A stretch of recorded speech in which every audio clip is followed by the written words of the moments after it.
اور ہم نے قرآن کو سمجھنے کے لیے آسان کر دیا ہے، تو کوئی ہے کہ سوچے سمجھے۔ بسم اللہ الرحمن الرحیم۔ قرآن حکیم اور ہماری زندگی کے حوالے سے تفسیر قرآن کے آج کے اس پروگرام میں چھٹے پارہ کے اہم مضامین اور خلاصہ ہم انشاءاللہ بیان کریں گے۔ چھٹے پارہ میں کل آیات 111 ہیں اور کل رکوع 14 ہیں۔ چھٹے سپارے کا آغاز لا يحب اللہ الجہر بالسوء من القول الا من ظلم وکان اللہ سمیعا علیما، کہ اللہ تعالیٰ پسند نہیں فرماتا کہ کوئی بری بات بلند آواز سے کہے مگر وہ شخص کہ جس پر ظلم کیا گیا، اور اللہ تعالیٰ سننے والا ہے اور اللہ تعالیٰ جاننے والا ہے۔ ناظرین کرام، چھٹے سپارے کے آغاز سے ہی یہ بات اللہ تعالیٰ نے واضح فرما دی کہ رب العالمین معاشرہ انسانی میں ظلم نہیں چاہتا، ظلم کا خاتمہ چاہتا ہے، اور ظلم کا خاتمہ اور عدل کا قیام اس نظام سے ہوگا جو نظام اللہ رب العالمین نے ہمیں عطا فرمایا کہ جو مظلوم ہے وہ بلند آواز سے ظالم کے برے اوصاف کو بیان کر سکتا ہے تاکہ معاشرہ میں رہنے والے لوگ اس ظالم سے باخبر ہو سکیں اور اس ظالم کے ظلم سے اپنے آپ کو بچانے کی تدبیر کر سکیں۔ اندازہ لگائیے کہ رب العالمین جس بات کو کسی کے لیے پسند نہیں کرتا اس کی اجازت اللہ رب العالمین نے مظلوم کو عطا فرمائی۔ اسی سپارہ میں اللہ رب العالمین نے بنی اسرائیل کے ساتھ معاملات کو دوبارہ بیان فرمایا، اور اسی رکوع میں اللہ رب العالمین نے حضرت عیسیٰ علیہ السلام کے حوالے سے جو صلیب کا واقعہ ہے اس کو بڑی وضاحت کے ساتھ بیان فرمایا۔ اور پھر اسی پارہ میں اللہ رب العالمین نے انبیاء کرام کا ذکر فرمایا کہ ہم نے انبیاء کرام کی طرف وحی کی، ان میں حضرت ابراہیم، حضرت موسیٰ، حضرت عیسیٰ اور دیگر انبیاء کرام کا ذکر فرمایا، اور چند انبیاء کرام کا ذکر کرنے کے بعد فرمایا کہ رسلاً قد قصصناہم علیک ورسلا لم نقصصہم علیک، کہ کچھ رسول وہ ہیں جن کے واقعات ہم نے بیان فرما دیے اور کچھ رسول وہ ہیں کہ جن کے واقعات ہم نے بیان نہیں فرمائے۔ اس آیت کو نازل کرنے کا مقصد یہ ہے کہ یہ جتنے انبیاء کرام کہ جن کا ذکر قرآن پاک میں ہے یہ ان علاقوں سے ہیں کہ جن علاقوں کو علاقہ شام کہا جاتا ہے، یہ ان علاقوں سے ہیں جو علاقہ عرب کہلاتے ہیں۔ تو کہیں انسان یہ نہ سمجھ لیں کہ اللہ رب العالمین نے رسول جو بھیجے ہیں وہ صرف عرب کے علاقہ میں بھیجے ہیں، دیگر علاقوں میں ہدایت کے لیے کسی کو نہیں بھیجا، جبکہ قرآن پاک میں اللہ تعالیٰ نے ایک اور مقام پر فرمایا وَلِكُلِّ قَوْمٍ ہاد، کہ ہر قوم کے لیے ہم نے ہادی بھیجا ہے، ہدایت دینے والا بھیجا ہے۔ ناظرین کرام، قرآن پاک میں چند انبیاء کرام کی اسماء کا ذکر یہ اس بات کا حصر نہیں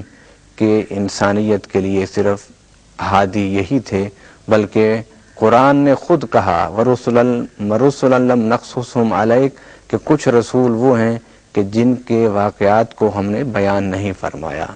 گویا قرآن میں چند انبیاء کرام کا بیان اس بات کی دلیل نہیں ہے کہ یہ سب انبیاء اور رسل کا تذکرہ قرآن اس کا احاطہ کر رہا ہے۔ بہرحال یہ بات حقیقت ہے کہ اس اللہ نے جب انسان کو بھیجا تو اس کی ہدایت کے لیے رب العالمین نے کتابیں بھی عطا فرمائی، وحی بھی عطا فرمائی، اور شخصیات کو بھی ان قوموں کی ہدایت کے لیے بھیجا۔ اس پہلا ربع میں اللہ رب العالمین نے اپنے پیارے نبی صلی اللہ علیہ وسلم کے حوالے سے فرمایا یا ایھا الناس قد جاءکم برہان من ربکم وانزلنا الیکم نورا مبینا، کہ لوگوں ہم نے تمہاری طرف برہان بھیجی ہے اور ہم نے نور مبین نازل کیا ہے۔ مفسرین کرام فرماتے ہیں برہان سے مراد نبی پاک صلی اللہ علیہ وسلم کی ذات بابرکات ہے، اور نور مبین سے مراد قرآن ہے اور وحی ہے۔ گویا اللہ تعالیٰ نے اپنے پیارے نبی صلی اللہ علیہ وسلم کو برہان کہا۔ برہان کا معنی ہوتا ہے دلیل جس سے کسی چیز کو پہچانا جائے۔ گویا اللہ رب العالمین نے قرآن میں ذات نبی پاک صلی اللہ علیہ وسلم کو اپنی ذات کی پہچان کا ذریعہ قرار دیا ہے،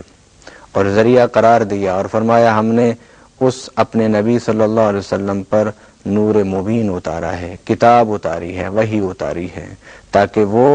جہاں تمہیں اللہ کی پہچان کرائے وہاں تمہیں زندگی گزارنے کے لیے ڈھنگ بھی سکھائے، جہاں وہ اللہ کی تمہیں پہچان کرائے اس کے ساتھ ساتھ وہ تمہیں زندگی اللہ کی مرضی کے مطابق گزارنے کا اسلوب بھی سکھائے۔ اور اسی پہلے ربع میں رب العالمین نے پھر مومنین کو اللہ کی رسی کو مضبوطی سے پکڑنے کا حکم دیا ہے، کیونکہ جب اللہ ایک ہے،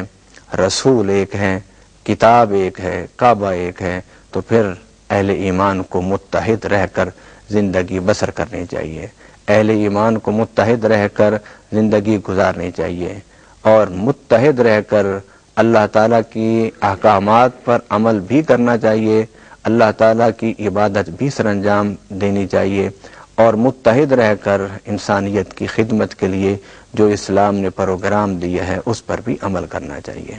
اللہ رب العالمین نے سورہ مائدہ نازل فرمائی۔ سورہ مائدہ یہ سورت بھی مدنی ہے۔ یا ایھا الذین آمنوا اوفوا بالعقود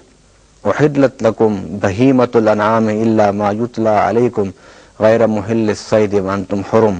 ان اللہ یحکم ما یرید۔ اس آیت میں رب العالمین نے اہل ایمان کو تاکید فرمائی کہ وہ اوفوا بالعقود کہ اپنے جو عقود ہیں، وعدے ہیں، ان کو پورا کریں، اور جو جانور اللہ تعالیٰ نے حلال کیے ہیں انہی تک اپنے آپ کو محدود رکھیں، ان کے کھانے کو، ان کے شکار کرنے کو اختیار کر سکتے ہیں، مگر جب احرام باندھ لیں حج کا یا عمرے کا تو اس وقت یہ جو حلال جانور ہیں ان کا شکار جو ہے وہ حرام ہو جاتا ہے۔ اور رب العالمین نے ارشاد فرمایا ہے کہ وہ لوگ جو حج اور عمرے کے لیے احرام باندھتے ہیں، حج اور عمرے کے احرام کے دوران ان کے لیے شکار حرام ہو جاتا ہے، اور وہ جانور جن پر حج کے جانور یا عمرے کے جانور کی نشانی لگا دی جائے اس کا شکار کرنا بھی دوسروں کے لیے جو حج اور عمرے کا احرام نہ